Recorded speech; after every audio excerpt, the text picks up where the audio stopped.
السلام عليكم ورحمة الله وبركاته. أهلا بكم في الفيديو رقم 17 من الكورس اللي احنا بنتكلم فيه على ديزاين الكينكس. طبعا احنا بدأنا سلسلة فيديوهات طويلة جدا لحد ما وصلنا للفيديو رقم 16 اللي احنا اتكلمنا فيه على دراسة مشروع فيلا سكنية.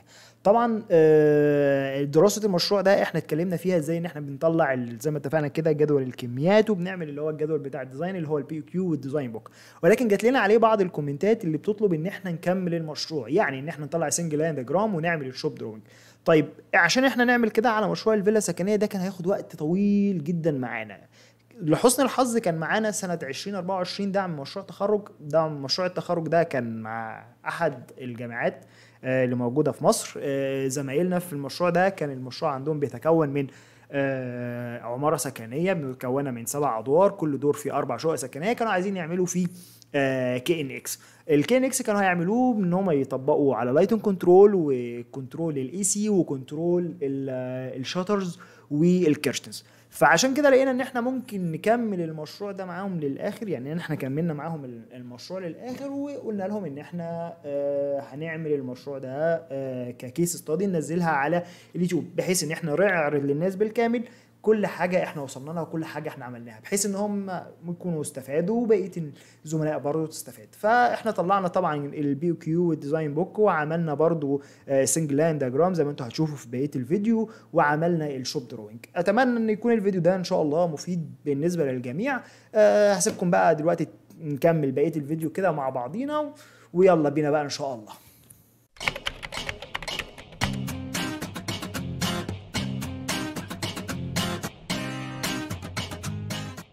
النموذج اللي معانا كده ده النهارده دي 4 وحدات سكنيه. ممكن دي الوحده الاولى، دي الوحده الثانيه، دي الوحده الثالثه، دي الوحده الرابعه. طيب الوحده الاولى احنا عندنا هنا ايه؟ احنا عندنا هنا مكونه من صاله وغرفه نوم اولى وغرفه نوم ثانيه، وعندنا ماستر بيدروم، وعندنا تويلت مع الماستر بيدروم، وعندنا تويلت اللي هو خاص ببقيه الغرف والريسبشن والمطبخ. طيب هنعمل ايه هنا؟ اول حاجه احنا بنيجي طبعا زي ما احنا اتعلمنا قبل كده ان احنا بنيجي نقسم. احنا هنا مقسمين دي الشقه الاولى، دي الشقه الثانيه، دي الشقه الثالثه، دي الشقه الرابعه. طيب الشقق بالكامل زي ما احنا شايفين على الاوتوكاد نفس الكونسيبت، يعني نفس العدد. يعني هنا في ريسبشن، هنا في ريسبشن، هنا ادي غرفه نوم، ادي غرفه النوم الثانيه، ادي غرفه النوم الثالثه، ومعاها التويليت بتاعها، وادي التويليت اللي هو التويليت العام يعني، والمطبخ برضو كذلك في الشقه الثالثه. لو جينا برضو معانا النظر كده هتلاقي ادي الريسبشن، المطبخ، الحمام، غرفة النوم الأولى، تمام، وغرفة النوم الثانية، وعندك بعد كده دي الماستر، كذلك برضو الرابعة. يعني كلهم نفس الكونسيبت، مفيش فيها اختلاف. طيب بقى هنيجي هنا نعمل ايه؟ نحط زي ما اتعلمنا كده في الفيديوهات اللي قبل كده، نحط الحاجات الموجودة عندنا. هنا ده الانترنس والليفنج. تعالى ناخد مثلا الموضوع على الشقة الأولانية. ادي ده الانترنس، ماشي، مع الليفنج الجزء اللي انت تخش منه، والريسبشن يعني، تمام. هنا احنا قايلين له ليفنج او هو ريسبشن ايا كان، يعني في الحالتين مفيش فيها مشكله. ده انترنس وليفنج. حاطين احنا فيه ايه؟ احنا هنا حاطين اول حاجه زي ما اتعلمنا برضو ان احنا بنيجي نحط الفانكشنز اللي احنا عايزين نعملها في موضوع السمارت. اول حاجه عندنا الاون اوف، وعندنا الديمنج، وعندنا الشاتر والكيرتنز، وعندنا التكييفات. هنا في طبعا شقق سكنيه فهيبقى فيها التكييفات السبليت. التكييفات السبليت ليها حاجه احنا بنقدر نتحكم برضو فيها، سواء كانت التكييفات سبليت او تكييفات كونسيلد او باكج، بيبقى ليها طريقه في التحكم. بس ايا كان انت هنا بتحط اذا كان عندك تكييف ولا لا. السيلينج سنسور والتاتش سكرين، ال 4 انش والتاتش سكرين 2 انش وال1 جانج وال2 جانج كده. وهنا حاطين زي نوتس كده بنوضح برضو فيها ايه اللي احنا عاملينه. اول حاجه تعالى نبص على المنطقتين دول اللي هي الانترنس والليفنج. الانترنس انت اول ما تيجي تخش عندك ادي هنا في ايه؟ في كي ان اكس بانل جنب الديستريبيوشن بورد او جنب اللي هو الباور بورد، مفيش فيها مشكله. طب ليه احنا بنحط الاثنين جنب بعض؟ لان انت بتاخد الرواجع بتاع دوائر الكهرباء عندك على الكي ان اكس، ومن الكي ان اكس بتروح بتاخد الباور بتاعها من الاوتوميشن بانل. ممكن الاوتوميشن بانل السيركت بريكر يبقى طالع متفرع لاكتر من دايره زي ما احنا عارفين، فالدوائر دي كلها هترجع على الايه؟ على الاوتوميشن بانل او الكي ان اكس بانل. طيب الكي ان اكس بانل هتبقى موجوده عندنا داخل على 3 دوائر، يبقى مثلا راجع من عندي هنا 3 دوائر، 3 دوائر دول مجمعين ورايحين على سيركت بريكر واحد بقى او 3 سيركت بريكر، دي حاجه مش بتاعتنا. احنا اهم حاجه بنركز عليها الرواجع بتاعه دوائر الكهرباء تبقى معروفه عندنا فين، عشان احنا نقدر نديها الباور بتاعنا، يعني الليبل بتاعها يبقى محطوط.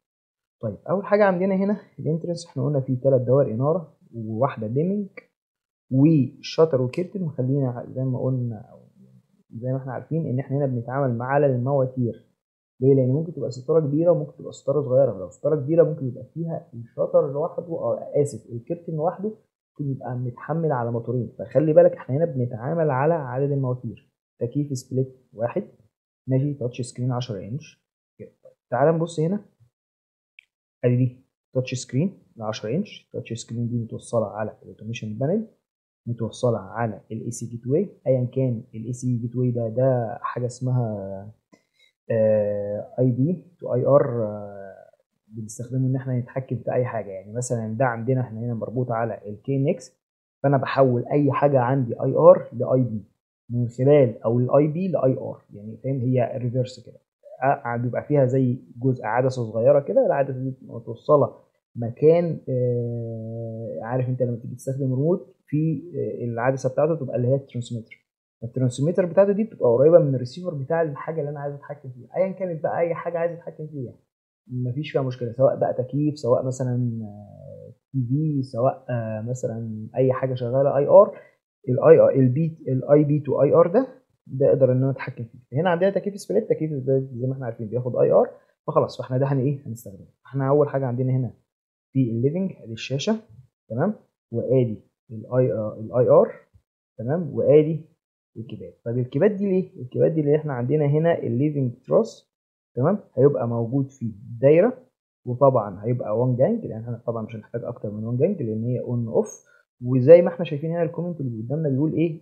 الكيباد will be installed inside not outside. يعني الكيباد دي، لان الكيبادات دي ما بتبقاش اي بي، الكيباد هي اي جي، عشان اقدر اتحكم فيها فانا لازم هحطها جوه مش هحطها بره.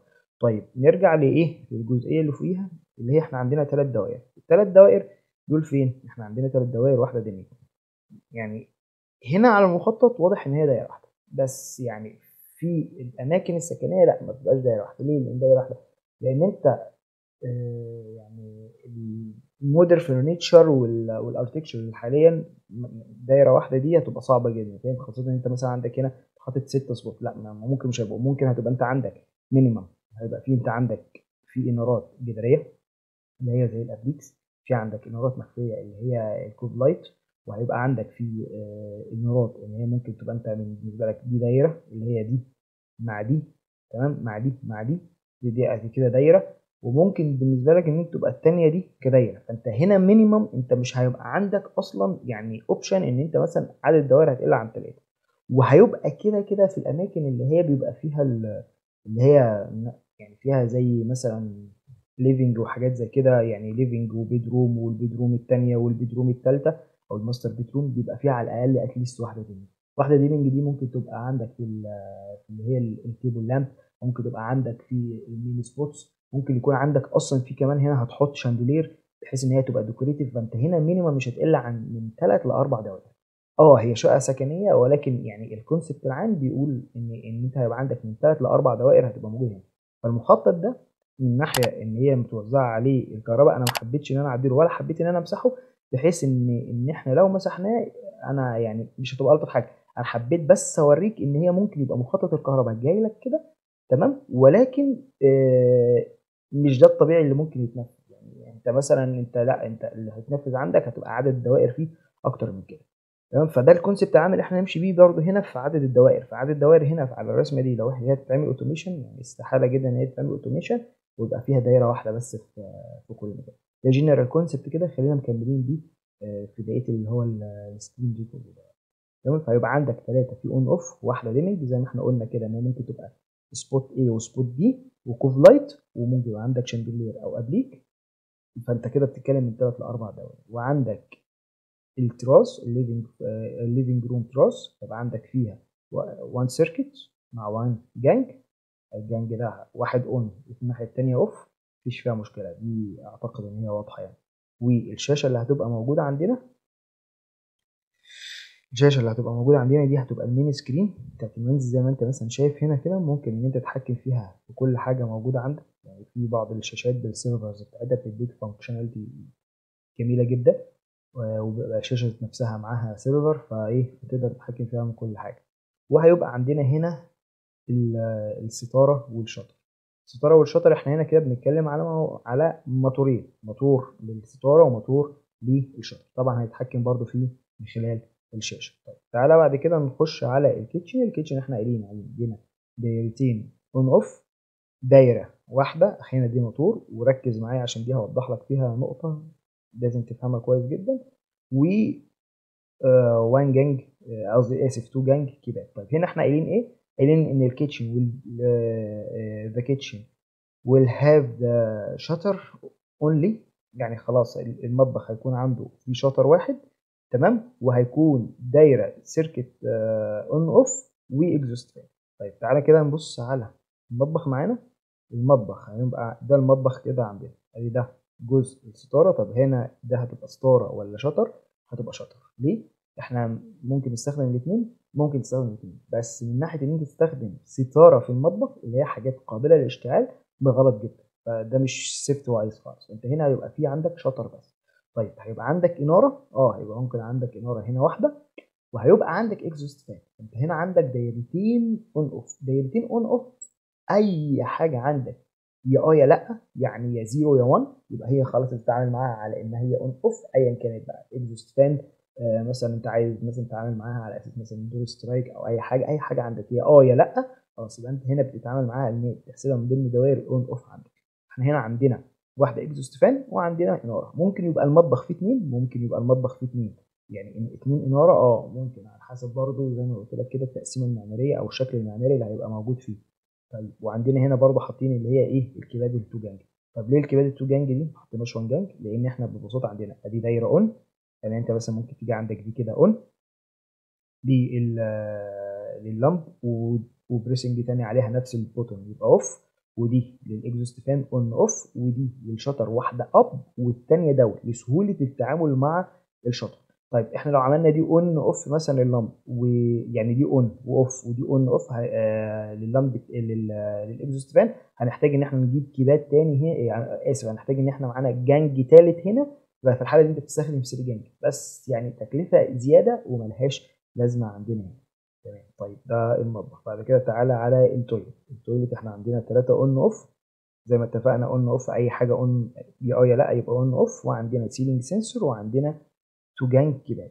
التويلت هاز مين لايت والميرور لايت والاكزوست فان. طيب فين التويلت؟ ادي ده التويلت، ادي ده السنسور عندنا اهو. تمام. وقلنا ان في عندنا اناره هنا على الحوض، وعندنا الاناره الاساسيه، وعندنا الاكزوست فان. طيب احنا هنا حاطين كيبات، وليه حاطين سنسور؟ يعني برضو ده سؤال هيتسال. احيانا السنسور يعني احيانا بيبقى في بعض المواقف خلاص الواحد مش مركز في اي حاجه، فخلاص بيخش التويليت، فالتويليت هو محتاج ان هو ينور تلقائي. فالاناره التلقائيه دي يعني بتبقى من خلال السنسور. السنسور ده احنا ساعتها احنا ممكن نبرمجه ان هو ينور الاناره كامله، ويعني ممكن ان احنا نخليه ينور الاناره اللي على المرايه والاناره الاساسيه ويشغل الاكزوست. وممكن لا ما نخلوش يعمل كده، احنا ممكن نخليه ينور الاناره الاساسيه مع الاكزوست فان، وما يعملش اوف غير بعد ما انا اخرج مثلا عندي بحوالي 5 دقائق.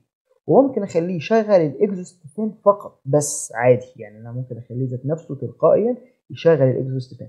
ففكره ان انا يبقى عندي السنسور هنا ليها اكتر من استخدام، زي ما قلنا كده ان هو يشغل كل حاجه، او يشغل الاناره الاساسيه مع الاكزوست فان، او يشغل الاكزوست فان بالاضافه ان هو ممكن يعمل ديلي في الاوف. يعني خلاص هو مش حاسس بيا، فانا ظابط على البروجرام عندي ان خلاص ان هو ما فيش اي حاجه بتتبعت على الباص من خلال السنسور. خلاص الدنيا بقت اوف، هيقفل عندي او اشاره الاوف عندي من السويتش اكتويتور تتاخر مثلا بقى دقيقتين 3 4. وكذلك برضو عندنا هنا ايه الكيباد. احنا قلنا برضو الكيباد ممكن واحده هنا بريسنج اون اوف للاناره الاساسيه، بريسنج اون اوف للميرور، بريسنج اون اوف للاكزوست فان. والرابعه ده احنا ممكن نعمله ايه؟ ممكن نعمله سيناريو كله اون وكله اوف، يعني خلاص يبقى هنا تك اون تك اوف الكل بقى، خلاص انت كل حاجه ايه شغلتها عندك. طيب نرجع بعد كده بقى ايه للبيت روم التراس. تمام. طيب البيدروم 1 والبيدروم 2 والماستر بيدروم والتراسز بتاعتهم هيبقوا 1. تمام. طب ايه اللي هيحصل؟ احنا عندنا هنا البيدروم الاولانيه عندنا دايرتين اون اوف، وعندنا دايره ديمنج، وعندنا موتورين، وعندنا تكييف، وعندنا شاشه 4 انش، وما عندناش اي حاجه اي كده. طيب will control the split AC from touch screen touch 3 screens, one beside the bed and two beside the bed. يعني ايه؟ احنا عندنا هنا ادي دي اوضه النوم، خلينا دي الماستر، خلينا دي ايه؟ دي اوضه النوم. تمام. احنا دخلنا هنا اوضه النوم، ادي في هنا تاتش سكرين. بالمناسبه التاتش سكرين اللي احنا حاطينه هنا، احنا ليه مش حاطين سنسور هنا؟ المسافه دي صغيره جدا، المسافه دي حوالي متر، فانت ممكن ما تحتاجش. يعني انت برضو هنا، انا دي كنت فاكر اقول لكم في البدايه ان انت هنا ممكن تحط سنسور، ممكن تحط سنسور، بس المسافه دي 1 متر. يعني انت هتخش الباب اصلا ذات نفسه معاك بيجيب تقريبا المتر. هتيجي تفتح الباب هتلاقي الشاشه عندك، ممكن الشاشه دي تنقلها من هنا تبقى موجوده عندك هنا، فخلاص فانت مفيش داعي لاستخدام السنسور، لان السنسور اصلا اقل سنسور كفرج اريا بتاعته بتبقى حوالي 3 متر تحت. تمام. فمش مش هيحتاج سنسور، خاصه كمان السنسور ممكن هيكون لاقط حركه اي واحد موجود هنا. فانت كوست وايز وفانكشناليتي كده، لا انت ممكن تجيب التاتش سكرين مكان ما هي هنا وتبقى موجوده هنا. دي حاجه كنت فاكر اقول لكم عليها في بدايه الفيديو. نرجع بقى تاني عندنا لبقيه الفيديو. احنا عندنا هنا دي التاتش سكرين، وعندنا جنب السرير 2 تاتش سكرين. هل في العادي احنا في شقه سكنيه زي كده ممكن نستخدم تاتش سكرين في اوضه واحده؟ لا، يعني هي مش اصح حاجه، ولكن انا بوضحها لك بس من ناحيه ان انت تبقى شايف الفول سمارت، يعني سمارت كامل انت ممكن تعمله في مكان واحد هو عامل ازاي. الكونسبت اللي هيمشي على هنا هو الكونسبت اللي هيمشي مثلا على الفيلا، على القصور، على اي حاجه. يعني على الاغلب انت بيبقى عندك دي كانها مكان المفتاح، او مكان اللي هو السويتش اللي هو بيبقى، مش فاكر كانوا بيسموه مفتاح ديركسيون او ايه كده يعني. وبرده مفتاح الديركسيون ده بيستخدموه في اماكن يعني بعيده جدا، زي ما احنا وضحنا في الفيديو اللي فات، قلنا في مكان كان كبير. في فيديو انا كنت يعني الفيديو اللي احنا كنا عاملينه على اليوتيوب، كان في اماكن احنا كنا بتبقى كبيره جدا، فكانوا بيبقوا عاملين فيها مفتاح دركسيون، فكأن الشاشات دي بتحل محل المفاتيح الدركسيون يعني. بيبقى عندك دي شاشه هنا، تمام، عندك من جنب السرير شاشتين يعملوا نفس الحاجه. طيب خلينا برضو نلقي نظر على الشاشه هنا دي، برضو انت زي ما شايف ممكن تربط عليها الموسيقى، التكييف، والاي سي ذات نفسه. ولو انت عندك برضو فلور هيتنج وحاجات زي كده، اللايتنج ممكن يبقى فيها اكتر من بيدج. يعني دي نموذج لشاشات.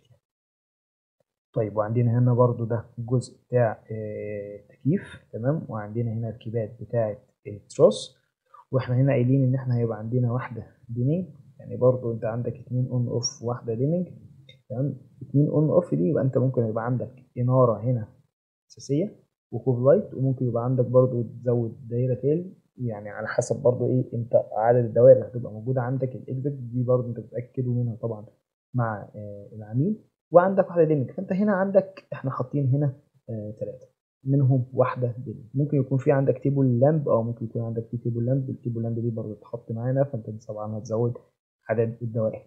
ففكره ان انت تزود عدد الدوائر او تقللها دي برضو بترجع لاحتياجاتي او طبيعه المكان.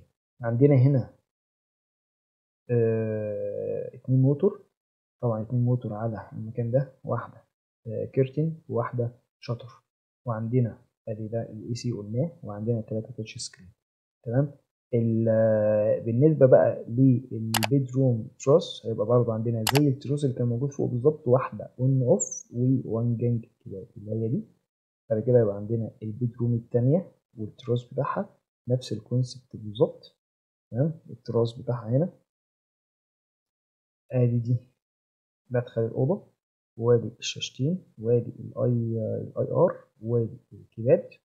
الكيباد دي المفروض ان هي تتثبت داخليا. الكيبادات دي محدش بيثبتها خارجيا، يعني متبقاش كيبادات اي بي يعني ودرجات حراره وهكذا، فبتثبت داخليا. وده الجزء بتاع الموتورز اللي هتبقى راكبه، اللي هي الشطر والكيرتنز.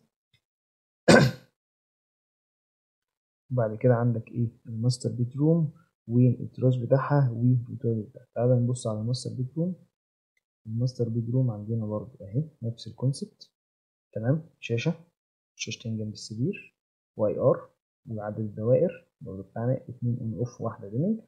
وعندك كيباد. طبعا احنا هنا زي ما احنا شايفين ان اصلا البلكونه دي على دايره واحده، فايا كانت الكيبات دي او الكيبات دي هنستخدمها. ممكن احنا نلغي الكيبادات كمان ونستخدم الشاشات عادي، دي مفيش فيها مشكله. فهي ترجع بس ان احنا بنحط الفيتشرز اللي احنا عايزينها كبروبوزال، وبنشوف ان احنا ممكن نتناقش ان احنا ازاي نكستمايز او ازاي ان احنا نزود رفاهيات تبقى مثلا موجوده في السيستم او احتياجات. فدي مفيش برضه فيها مشكله. بعد كده عندنا التويليت برضه الاخير بتاعنا، 3 اون اوف وواحده سيلينج سنسور و2 جانج كيباد اللي هي برضو موجودة عندنا دي هنا كده. ف بس التويلتس ده زي التويلت اللي فوق، فالاتنين نفس الكونسبت، يعني اللي هو 3 اون اوف وسيلينج سنسور. البي كيو اللي هتبقى موجودة معانا. تمام، احنا هنا حسبنا اعداد الدوائر، يعني كده اجمالي اعداد الدوائر اللي موجودة في المكان بالكامل، اعداد الديمنج، اعداد الشاترز، السبليت، السيلينج سنسورز، التاتش سكرين 4 انش وال10 انش وال1 جانج وال2 جانج كيبادز. طيب احنا هنا عندنا ده بيجمع لنا كل حاجه، يعني احنا هنا بنعمل السمشن بتاع كل حاجه موجوده فوق عندنا، فبتيجي تبقى انديكيشن بالنسبه لنا كويس يعني. طيب احنا عند اول حاجه هنا عندنا المفروض ان احنا نعمل بي كيو. اي بي كيو في الدنيا انا هنا منوعينها يعني من اكتر من براند، بحيث ان هي برضه ايه، فكره الكي ان اكس ان هي من اكتر من اي حاجه انت تقدر تستخدمها، اللي هي الفكره مش وان براند يعني، لا عادي انت ممكن تستخدم اكتر من براند. فاي سيستم عندنا بيحتاج باور سبلاي، فانت عندك ادي اول حاجه دي الباور سبلاي 640 ملي امبير. طيب بعد كده عدد الدوائر موجود عندنا هنا 21، وبرده موجود عندنا هنا 9 موتور. 9 موتور يعني 18 دايره، يعني احنا هنا عندنا 18 دايره زائد ال 21 دايره دي، فاحنا اما نجيب 21 يعني الاكتويتور ل 21 دايره، خلاص نجيب اكتويتور خاص بدي، وتجيب الاكتويتورز التاني سويتش شاتر، او ان انت تجيبه سويتش شاتر كله مع بعضه، وبالنسبه لك خلاص يبقى الامور بالنسبه لك كده تجيبه وانت توصله وتبرمجه يعني. فانت كده هيبقى عندك هنا 9 في 2 تمام مع ال 21، يبقى انت كده بتتكلم في 39. طيب 39 احنا هنا استخدمنا اللي هو السويتش شاتر اكتويتور ده 24 اوتبوت في 2، يعني كده كانك ايه 48، كده انت عندك سبير. بعد كده الديمنج عندنا، احنا عندنا 4 دوائر ديمنج مع الديمنج اكتويتور. هنا احنا مستخدمين يونيفرسال ديمر، تمام، فدي 4 شانل او 4 اوتبوتس يعني، فانت عندك واحد مستخدمينه. الاي ار عندنا 4، ادي الاي ار ماشي، اللي هو ده برضو اسمه بيبقى جلوبال كاش اي بي تو اي ار، ده ممكن برضو تسرش عليه هتلاقيه على جوجل، والبانل بتاعته. طيب الحاجات التانية ادي عندك مين تاتش سكرين اللي هي ثينكينج اكس، دي تاتش سكرين مع السيرفر بتاعها مع الباور سبلاي مع الباك بوكس بتاعها. وعندك دي بالنسبه للشاشه ال 10 انش يعني. وعندك التاتش سكرين ال 4 انش عندك هنا في 9 تمام. وعندك باور سبلاي للتاتش سكرين، الباور سبلاي ده 1 امبير، انت طبعا بتشوف استهلاك يعني. طبعا انت عندك هنا التاتش سكرين اللي هي ال 10 انش ليها الباور سبلاي بتاعها، خلاص دي مفيش فيها مشكله. طبعا مش هينفع تاخد من الباور سبلاي بتاع الكي ان اكس، لان الباور سبلاي ده اولا هو باور سبلاي بس للباص ما فيهوش اوكسيلري. تاني حاجه ان انت الشاشات بتسحب باور كبير، الشاشات بتستخدم طاقه عاليه يعني، فانت طبعا لازم هتجيب باور سبلاي اوكسيلري ليها، بحيث ان انت برضه استهلاك الشاشه، كل شاشه بيبقى معروف الاستهلاك مثلا بتاعها بقى 300 مللي او 400 مللي او هكذا. فالمهم انت هتجي دلوقتي يعني مش متذكر صراحه حسبتها كانت كام. فانا مستخدم هنا يعتبر شاشه لكل 2 باور سبلاي، او يعني وعندي او سوري اسف، باور سبلاي لكل 3 شاشات، وعندي كده باور سبلاي اضافي يعني. وهنا برضو حاطين اللي هو الفويس كنترول برضو اللي انت تقدر من خلاله بعد كده تعمل انتجريشن مع اليكسا او جوجل هوم، او اللي هي الاوامر الصوتيه يعني. وعندنا برضو في سيلينج سنسور. السيلينج سنسور ده في منه حاجتين، احنا هنا كنا شايفينه اللي كان في سيلينج سنسور ده كنا احنا شايفينه ظاهر، بس في اماكن يعني مثلا اللي هيبقى في الاماكن اللي هي بيبقى فيها مثلا شاور او حاجات ممكن تستخدم الهيدن سنسور ده. الهيدن سنسور ده بيبقى بيعتمد على الميكرويف كده، بيبقى على اللي هو الثيرمال راديشن بتاعه الشخص يعني. فالسيلينج سنسور ده برضه ممكن تستخدمه بيبقى هيدن ما بيبقاش باين، وممكن تستخدم اللي هو بيبقى باين في السقف ايا كان منهم يعني على حسب احتياجاتك. لو حد مش عايز يشوه شكل السقف بتاعه او كده ممكن يستخدم السيلينج سنسور. دي الكيبات ال1 جانج ودي الكيبات ال2 جانج بالاعداد بتاعتهم اللي كانت موجوده. نرجع بقى عندنا هنا بقى نشوف السنجل لاين دياجرام. ده السنجل لاين دياجرام. ادي عندنا هنا الباور سبلاي. تمام. الباور سبلاي خارج منه الحاجه الباص طبعا زي ما احنا عارفين ان هو الكيبل الاخضر ده واصل على كل حاجه موجوده عندنا هنا. طبعا السنجل لاين دياجرام ده انت ممكن تعمله باعداد الحاجات اللي موجوده عندك بالكامل. تمام. وممكن تعمله كسنجل لاين دياجرام استرشادي مش اكتر يعني. انت ممكن تعمله هنا بيوضح لك بس الكونسيبت بتاع التوصيل. طيب هنا عندك ادي الباور سبلاي واخد باور عادي. تمام. السيركل اللايف الاولاني وواخد النيوترال بتاعه والجراوند. ادي اللايف مغذي كل التشانلز اللي موجوده عندك السويتش اكتويتور، والاوتبوتس بتاعهم بقى كل حاجه رايحه على اللود بتاعها.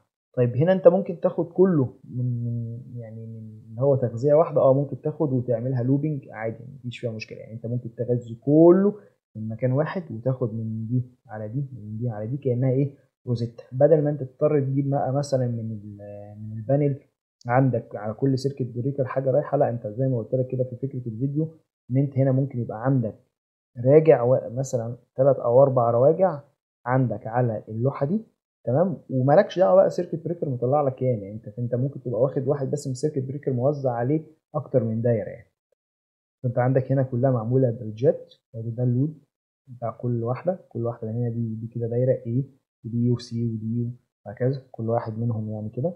طبعا هي كده كده الدايره دي جوه بتتقفل خلاص، فانت بيوصل من هنا لهنا ويخرج على اللود وقفلت الدايره وهكذا يعني.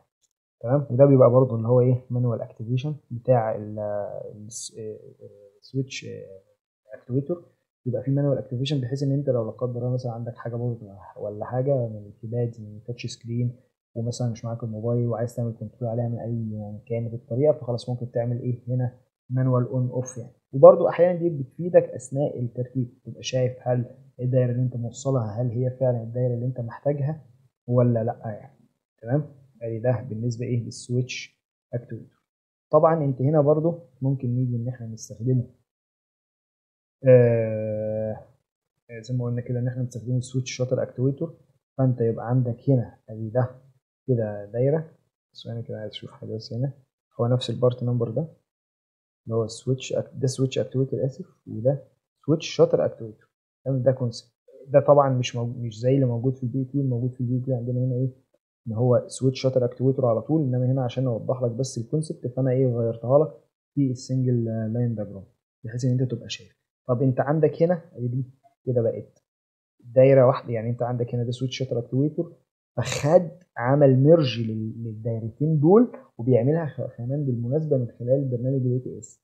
انت عمل ميرج للدايرتين دول على اساس ان هم يطلع لك الموتور دي 1 والموتور دي 2 وهكذا يعني. او الاوتبوت الموتور يعني الدايركشن الاولاني والدايركشن الثاني بتاع الموتور. احنا عارفين الموتور بيبقى ليه 2 دايركشنز يعني. فخد دي كده غزها ووصلها وخد من نفس دي بريدج عادي. طب انت لو كنت جيت من هنا وخدت بريدج عادي برضه مفيش فيها مشكله يعني ايا كان. لما انت بتعمل ميرج للاثنين دول على برنامج الاي تي اس هي انترنالي بقى كده مش هينفع الاثنين يشتغلوا مع بعض يعني. فكره ان انت تبقى خايف ان واحده تشتغل وهكذا والتانية تشتغل معاها لا ما فيش القصه دي يعني. دي ما تقلقش منها. الاي تي اس بيدي زي اولويه كده ان مين يشتغل ومين ما يشتغلش بناء على البريسنج بتاعتك يعني. فدي كده دي اي وبي بقوا دايره واحده. فطبعا مثلا انت لو عندك ده 24 اوتبوت يعني 12 شانل اوتبوت في حاله ان ايه ان انت عندك كات موتورز او كيرتنز يعني. انت كده خلاص 24 بيتقسموا على 2 زي ما احنا عارفين يعني. زي ما احنا قلنا في الفيديو ان لو عندي 9 مواتير يبقى هيتضربوا في 2.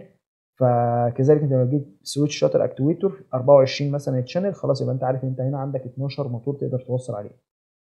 فدي ده الدايركشن الاولاني وده الدايركشن الثاني وهكذا بقى بتاعت كل حاجه في السويتش شاتر اكتويتور. طيب بعد كده ده اليونيفرسال ديمنج عندنا. اليونيفرسال ديمنج طبعا زي ما احنا عارفين هو واخد خلاص واخد الباص بتاعه. تمام. وعندك هنا في لايف.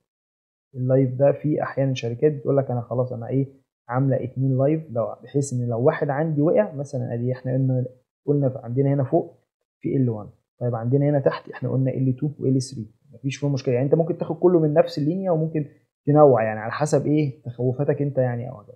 فانت ممكن تاخد دي ال من واحده وتاخد ال من واحده ثانيه، بحيث ان انت تبقى دي باك اب لدي، وممكن تاخدها هي ال واحده وتوصلهم تعملهم بريدج ما بينهم وما بين بعض، مفيش مشكله. يعني انا هنا عامل، يعني انا هنا موصلهم كل واحده ايه على لين لوحدها يعني، فدي ايه بالنسبه لك مفيش فيها مشكله. وعندك برده النيوترال، انا واخد النيوترال في حته واحده، وعندك هنا ايه الديمنج جروب، تمام، اللي هي الجزئيه اللي هي تحس ان هي زي ايه كنترولر كده.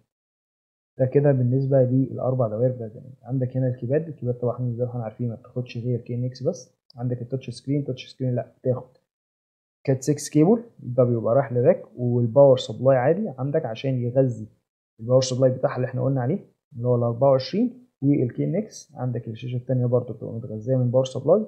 طبعا احنا عندنا هنا في اكتر من شاشه اللي هي ال 4 انش او ال 5 انش بتبقى متغذيه من كل، يعني كل ثلاث شاشات بيبقى لهم باور سبلاي، بس انها تتحطوا كانديكيشن يعني. وده السيلينج سنسور، وده الاي بي تو اي ار. اي بي تو ار اي برضه بيبقى ايه، بيبقى خارج منه اللي هو الكات 6 كيبل رايح للاي سي. طيب الاي سي ده اللي هو بقول لك عليه اللي هي الجزء اللي هو بيبقى خارج منه كاوتبوت ومتوصل عليه العدسه، بحيث ان العدسه دي تبقى قدام الجهاز او الحاجه اللي احنا عايزين نتحكم فيها. ده ببساطه كان كل حاجه موجوده عندنا كده ايه في المشروع يعني.